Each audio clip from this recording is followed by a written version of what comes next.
In the rapidly evolving world of AI and product innovation, how do companies balance the cutting edge of technology with the practical needs of their customers? Well, today we're going to be diving into this question with Ryan Johnson, Chief Product Officer at a company called CallRail. Now, they're a company at the forefront of leveraging AI to revolutionise how small and medium-sized businesses track, attribute and optimise their marketing efforts. And today's guest has got a rich background that spans from spearheading AI initiatives at pre-revenue startups to playing key roles in significant corporate acquisitions. But not only that, this is where things get incredibly cool and interesting. Ryan also brings a unique perspective to the table, because his passion for AI, combined with a keen interest in car racing, provides an intriguing backdrop to our conversation on driving product innovation at speed while also navigating the complex terrain of customer needs and technological capabilities. I've got you intrigued, right? So today I'm going to invite you to join us as we explore the intersection of AI, product development, customer collaboration, and so much more with Ryan Johnson, who's also going to tell us how CallRail is steering businesses towards unprecedented growth and efficiency. Yeah, I had to get a car racing pun in there, and no, I'm not going to apologise. But before we get today's guest on, it's time for a quick shout out to the sponsors of Tech Talks Daily. And in today's digital age where data breaches are all too common, securing sensitive information has never been more critical, right? Well, enter Kiteworks, a pinnacle of managed file transfer security, or MFT security. So with its FedRAMP moderate authorization, a prestigious certification that they've held since 2017 by the Department of Defense, Kiteworks stand as a bastion of security in a sea of uncertainty. This isn't just about meeting standards, though. It's about exceeding them, ensuring your data's safety within your organisation while streamlining compliance processes that ultimately save you time, effort and money. So step into the future of secure file transfer with Kiteworks by visiting kiteworks.com today to see why it's hailed as the most secure MFT on the market. So once again, kiteworks.com. And now, let's get today's guest on. So buckle up and hold on tight as I beam your ears all the way to Atlanta, Georgia, where Ryan Johnson is waiting to speak with us. So a massive warm welcome to the show. Can you tell everyone listening a little about who you are and what you do? Sure. So my name is Ryan Johnson. I'm the Chief Product Officer at CallRail. A little bit about me. I reside in Atlanta, Georgia with my wife and two beautiful girls that keep me busy. I'm a huge auto racing motorsport enthusiast. I take my car out to the track. That's kind of my my extracurricular activities.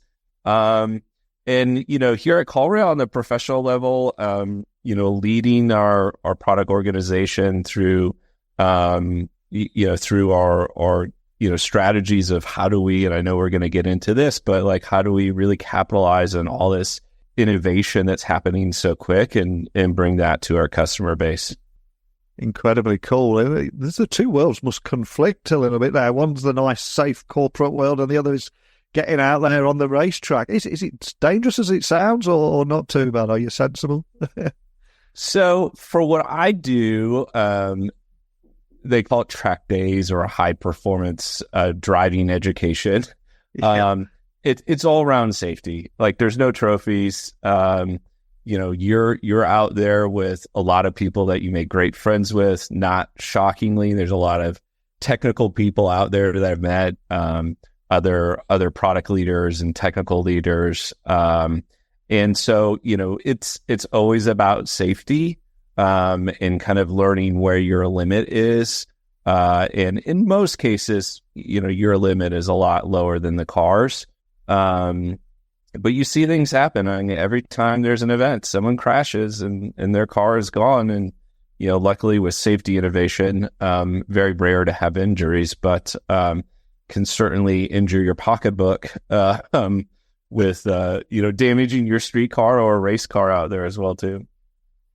Just for a few minutes, do you channel your inner cold trickle from Days of Thunder? Do you feel that for a few moments? I don't know. I started doing it more seriously about 2 years ago. And I think my first, you think that I go to like Mario Andretti. I was like a big IndyCar Formula One fan and thinking like, oh, I'm just going to get out there and be amazing at this. And then you realize how terrible you are. And you're like, oh my gosh, this is like learning how to drive all over again. And so I think it's a little bit of shock when you start to be like, oh, this is really fast. This is not like, going, 70 miles per hour on a nicely paved highway. This is going, 90 miles per hour through a curve where, that's, 3 feet from a wall and all those types of things. So I think it's a balance over time. Certainly my adrenaline has come down since the early days, but, I track my physical activity. It's kind of amazing comparing it. It's like going for a run every time you go out there for 20 minutes. Absolutely love it. And of course, your day job, you were talking about CallRail there. For people that are hearing about CallRail for the very first time, you help businesses track and attribute each lead in their marketing journey, capture and manage every call, text, chat, and form, and also use real-time insights to optimize their marketing. Is that right? Anything else you'd like to add to that, just for people hearing about you guys for the first time? No, I think that's right. And our goal is to help our customers market with confidence and really empower them to turn more of those leads into better customers. But yeah, that's right. And as this is a tech podcast, one of the reasons I really wanted to get you on here is you've got extensive experience in artificial intelligence and machine learning product development. So I've got to ask to begin with, how do you approach integrating AI into CallRail's products? What was the key principles that guided you in ensuring these technologies create real value for users? Because there's a lot of tagging on of thing going on at the moment, and a lot of people trying to get their AI narrative, their AI story, but a lot of other people sat on the sidelines thinking, how do we get AI in here? So I'm curious the approach that you took from the outset. So before CallRail, I worked at a pre-revenue AI machine learning tech company out west. We actually raised quite a bit of money. We raised $100 million from SoftBank. We were 39 people. So quite the ride, but we were developing a lot of the AI technology, computer vision, NLP in-house, and it is so expensive and it's so hard, to keep up with the Googles and the Amazons back then. This is before OpenAI and Anthropic and some of these others out there. So I learned how exciting it can be. I learned how very expensive it can be. And that was our goal in life at that time, was to build best in class AI technology to basically detect events in the world as they happen. And so coming to CallRail, I think the biggest thing that I took from there is like our core, when we get up in the morning, what do we think about? Like, we're thinking about how do we help our 200,000 plus SMBs market better and get better return on investment and close more leads. It's not this AI shop. And I think from the beginning, I've been at CallRail 6 years. When I came in, I've always said we have to utilize this technology, but we also have to partner with leaders and kind of verse trying to build everything internally, because I'll show you a budget that will scare you away very fast. And so, from the onset, it's been even on basic things like speech to text. So taking a call recording and converting it to a transcript. We wanted to partner with one of the best companies out there. Our partner is Assembly AI. Their focus is on voice to text and all the intelligence behind it. And we started working with them 4 years ago. And it's made it really easy. I think in the last year, obviously things have accelerated at a rate that probably none of us thought it would. But partnering with someone that kind of has your own vision, certainly voice is such an important aspect of it because of phone calls, but also other messaging mediums, whether it's SMS or chat or social. But I think finding a really great partner that, like, their job is to build AI that's amazing, to help support your customers. And so I actually get a question quite a bit of like, well, what's the hardest problem when you're trying to solve with AI? And to be honest, like a lot of the problems are solved and the results are amazing. What's really hard is to actually productize this stuff. How do people consume it? Even from a UX perspective, how do they interact with this data, or how do they interact with auto-generated things in this way? And so I think, from our perspective, that's the challenge. And, our key principles are we want to make it purposeful, so valuable, like it has to provide value. We want to make it accessible, so, cost effective.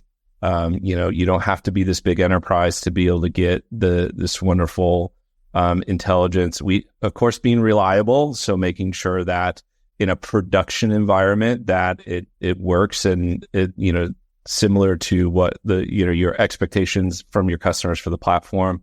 And then finally, scalable as they grow, being able to scale on this intelligence, at the same time.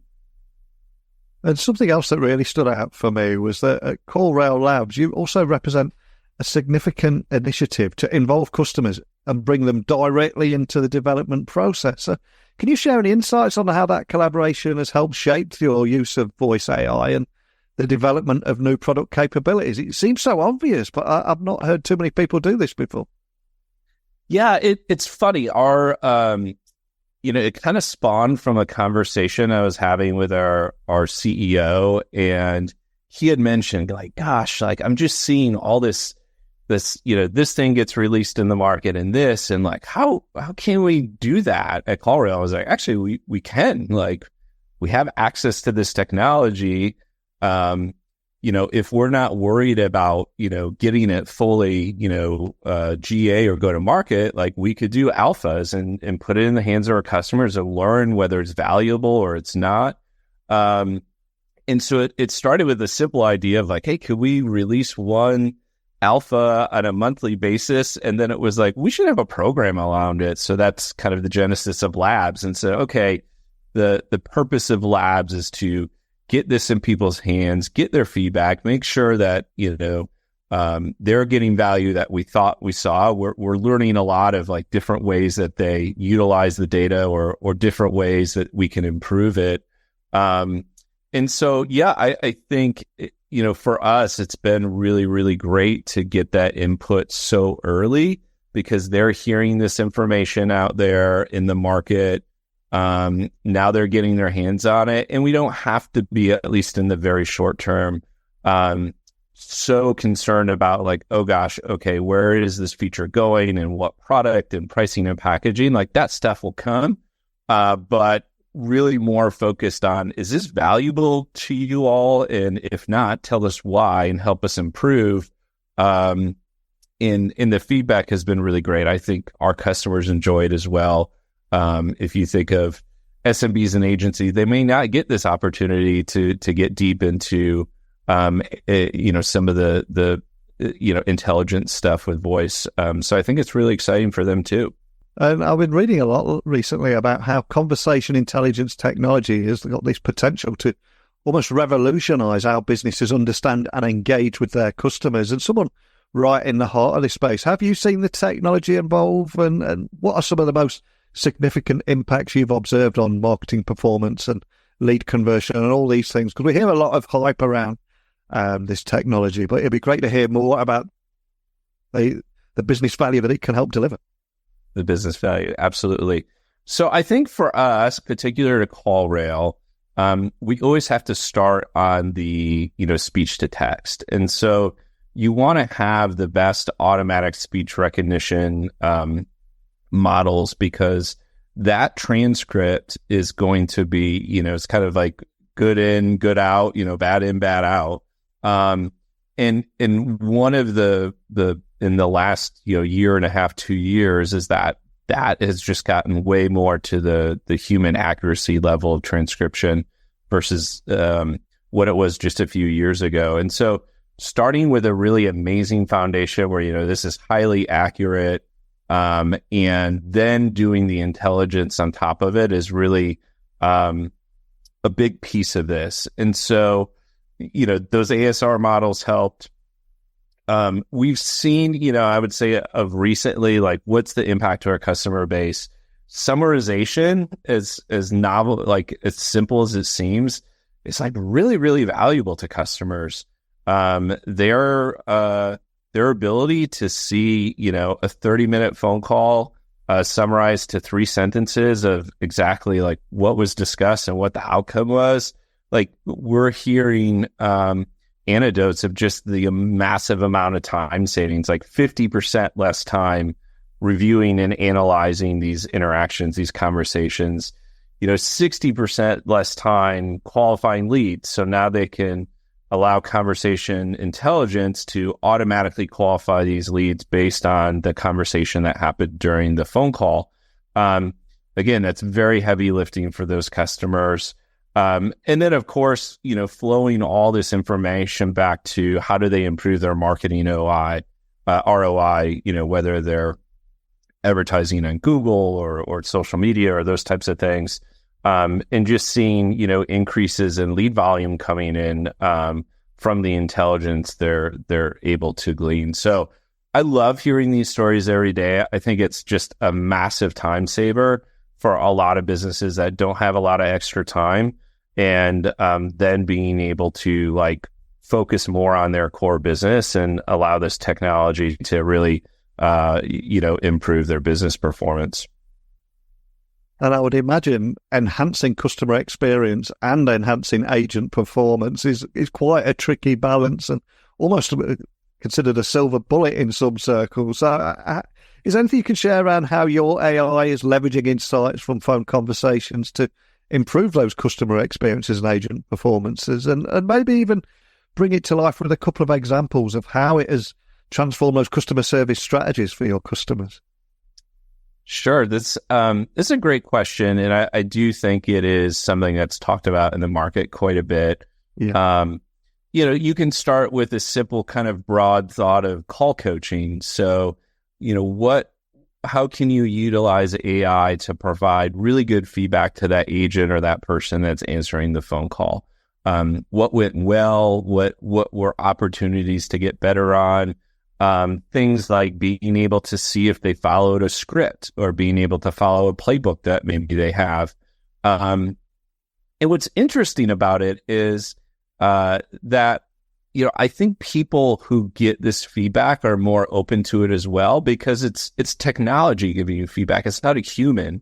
So you don't have that human bias of, I joke, the CEO could come in and be like, hey, Ryan, you talk too much during, this client meeting or whatever. I could throw back in his face and say the same thing. Hey, you talk too much over here.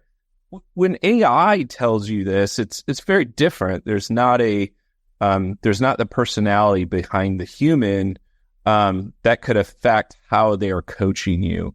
So it's much more agnostic. Of course, you have to be careful with bias and those types of things in AI, but from a helping your agents get better, and then being able to utilize technology that's saying like always, mention things that were good, always mention things that they need improvement on. And then how do you allow, so that's at the individual level, but then the next level of this stuff that we're working on right now is to aggregate this and be able to say, hey, Ryan, last month, these are like the 3 things he just did wonderful on. Here are the 3 opportunities that he could improve. And then how do we improve this throughout the organization or the location or the office? And so really trying to boost performance in a very, very scalable way, which today it's random. It's like, okay, I'm going to QA one call and listen to it and see. And there's just a lot of luck on what call you hear and how you, even as a person, are analyzing it. So there's a lot of benefit there.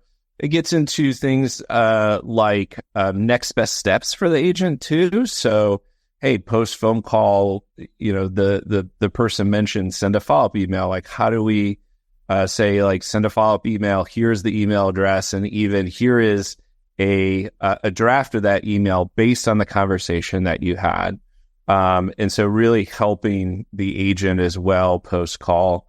And we're learning about so many, like the anecdotes I get are interesting, because you'll hear stories of where, hey, we had this playbook and we wanted people to follow it and we followed it. And now your technology is telling us, like, if we adjusted it this way, we'd be better.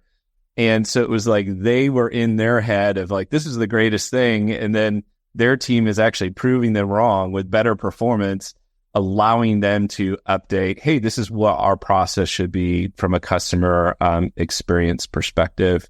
And ultimately, hopefully, in my head, I want our customers to have a better experience.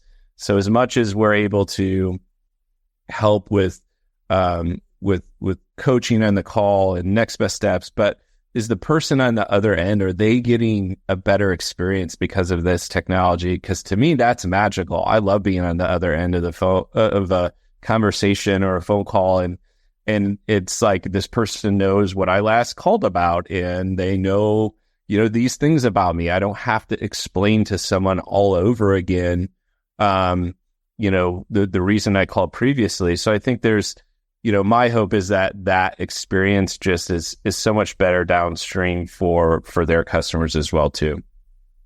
Absolutely love that. And of course, AI's role in optimizing marketing efforts is also becoming increasingly critical, but you can't improve what you don't measure. So is there anything you can share around how CallRail's technology can help businesses do things like track and analyze key performance indicators and ultimately achieve that high return on investment?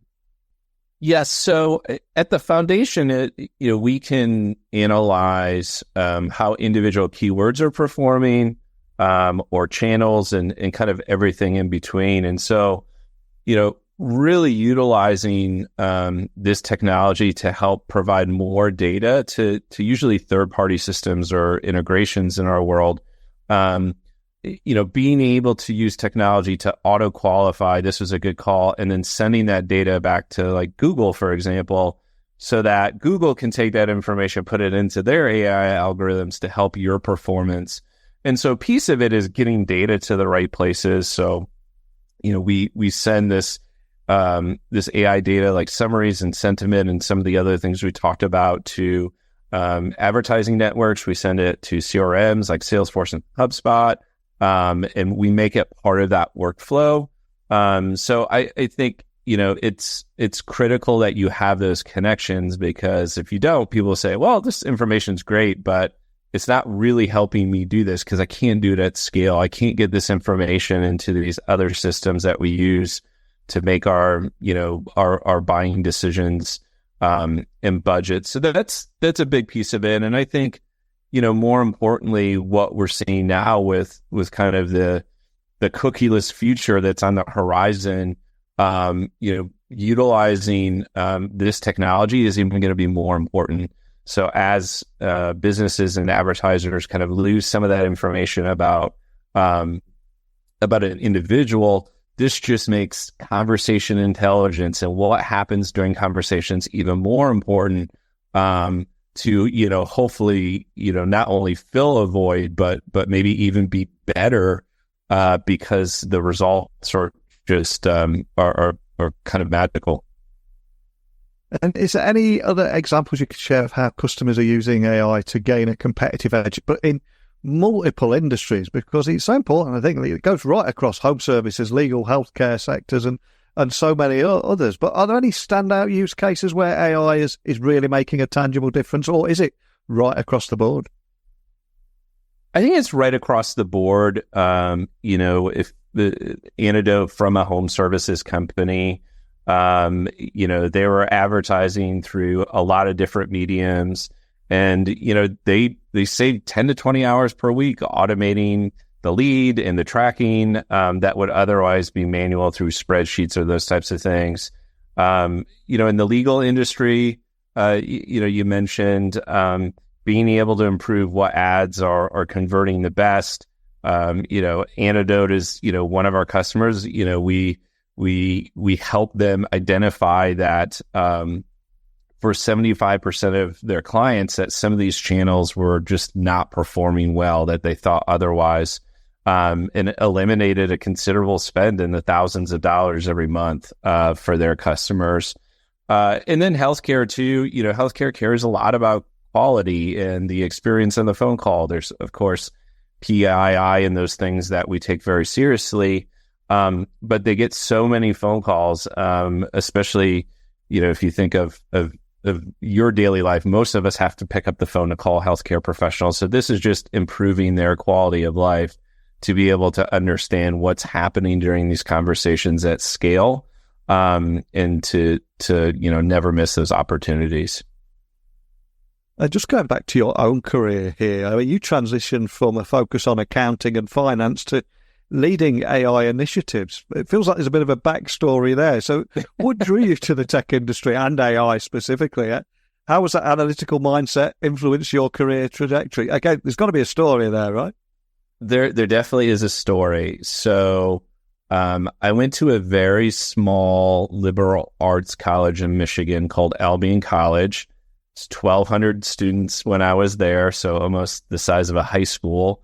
And part of that liberal arts education is they're supposed to expose you to a bunch of different things. And so even though my, studies were focused on finance, accounting, economics, I decided to take a CS class as one of my electives. And even at the time, I laughed, my advisor was like, "What are you doing? Like, you take something easier. Like, you have a full load of the stuff that you're studying for, and then you're going to take this really hard technical and mathematical course. Like, what are you thinking?" And best decision ever.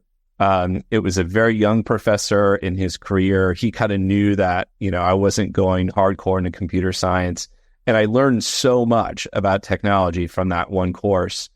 And then fast forward, a few years down the road after graduation, I spent some time in finance.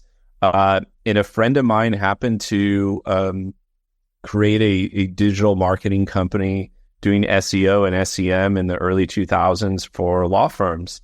And the business was growing really fast. He needed some help.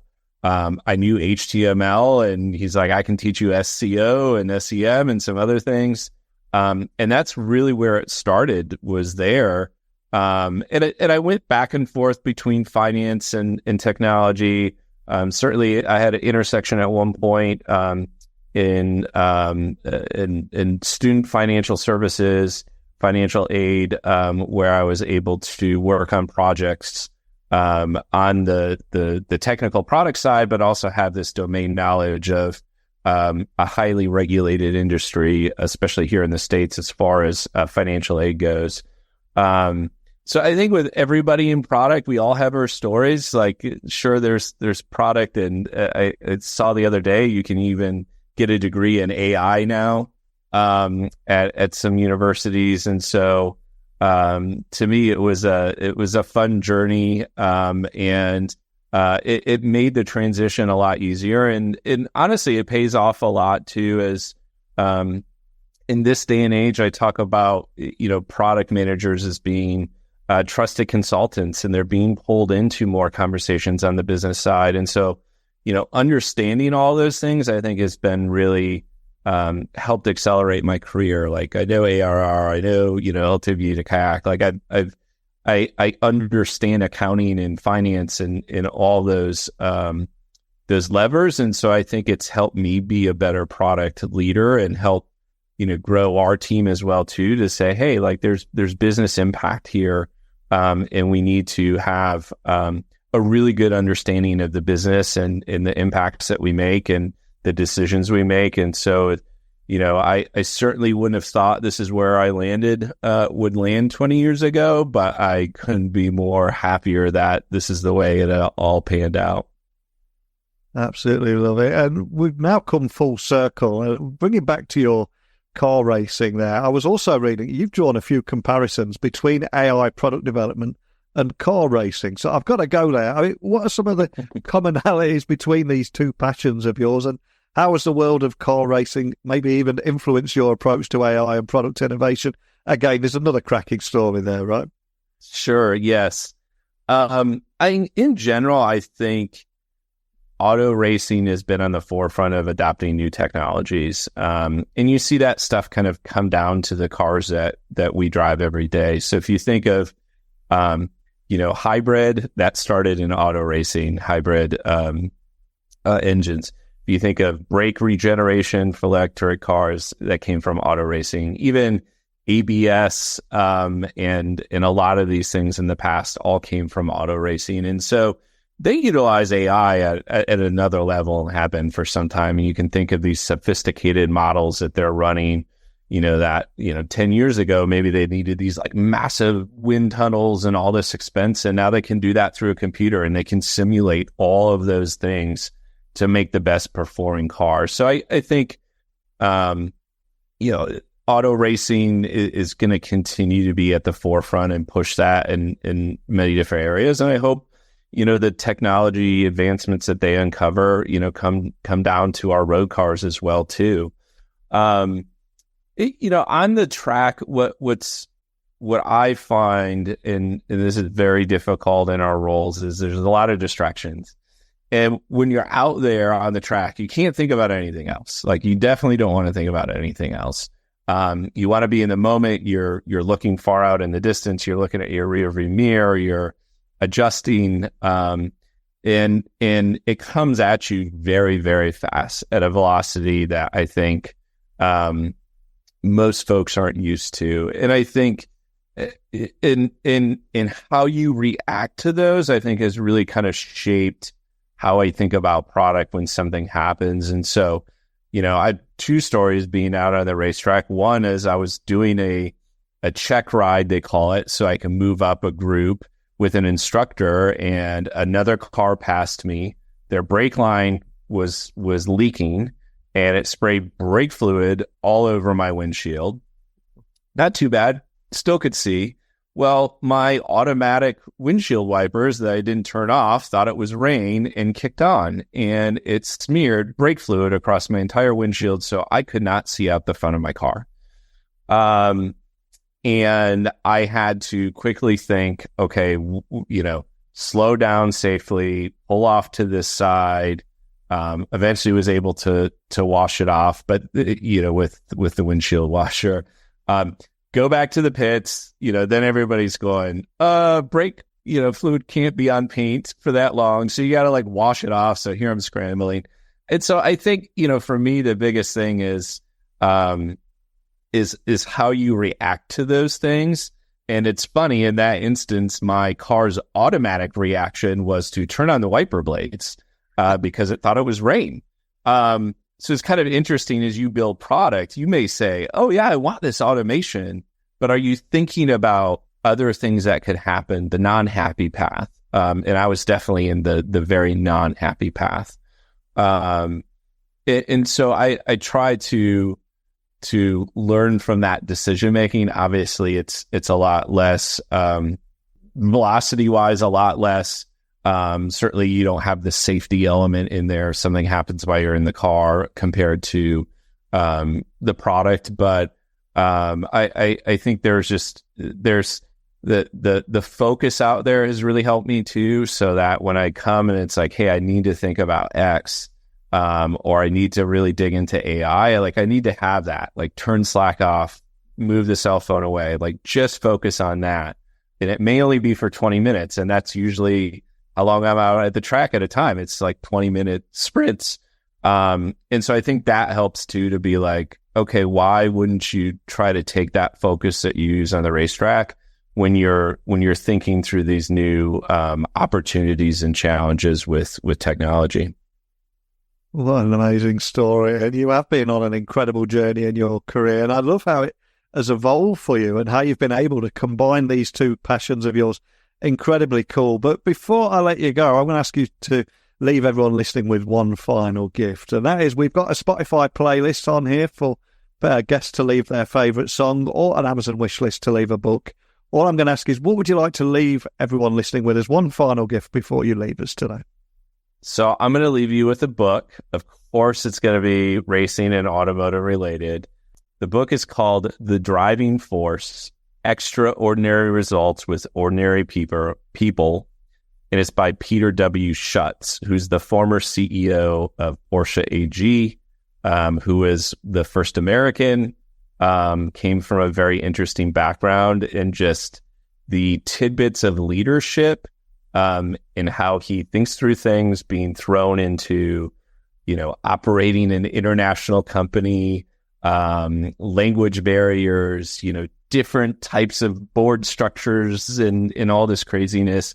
It's fun. It's about Porsche, but there's so much about leadership in there. And I think as leaders, we get thrown into these scenarios or these businesses even, and we may not understand it all. And so, learning about his journey was just like, oh, wow, like it's amazing to see, what he was able to accomplish and, the impact he had on the company and its employees.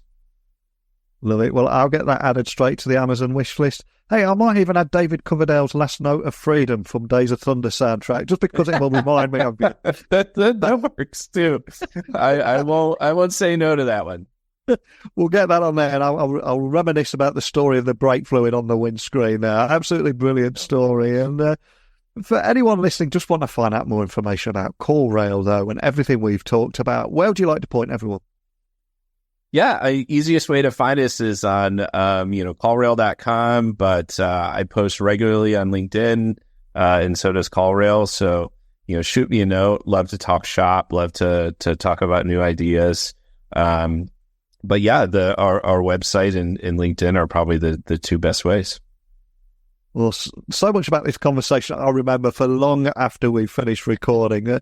I love from the tech side of things how you're inviting customers to influence the company's use of voice AI via early access to new product capabilities and opportunities. So many cool stuff there. And also your technology called Conversation Intelligence, and how CallRail's AI mines phone calls, conversations, enables your customers to provide insights and valuable information. But all of that washed up in your amazing backstory and how you've been able to somehow combine AI and motor racing. Incredibly cool. And I'll remember this for a long time. But thanks for joining me today and sharing your story. Yeah, thanks for having me on. It was super fun. So as we cross the finish line, yes, another racing pun, can't help myself, sorry, of our engaging conversation with Ryan, I think it's clear that the journey towards integrating AI into product development is as nuanced as it is complex and exciting. And through Ryan's leadership, CallRail is not just racing ahead with AI, it's doing so with a keen eye on the rear view mirror. Am I pushing my luck here? But seriously, in doing so, he's ensuring that every innovation directly enhances customer success. So for me, today's discussion just shed light on the importance of collaboration, customer feedback, and that strategic approach to AI that prioritises real-world application over the allure of technology for technology's sake.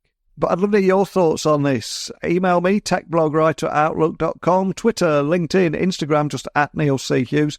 In fact, because I've enjoyed myself so much with the Days of Thunder theme throughout this episode, I'm going to see if I can put a clip together of that story that he shared there with an instrumental song from the Days of Thunder soundtrack. So watch this space on your socials. Keep an eye out for it. I will post it on LinkedIn and Twitter. Again, just @NeilCHughes.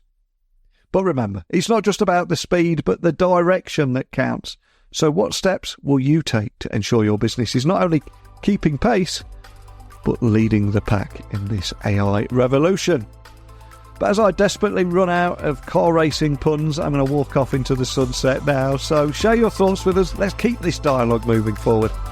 And I'll speak to you all again bright and early tomorrow.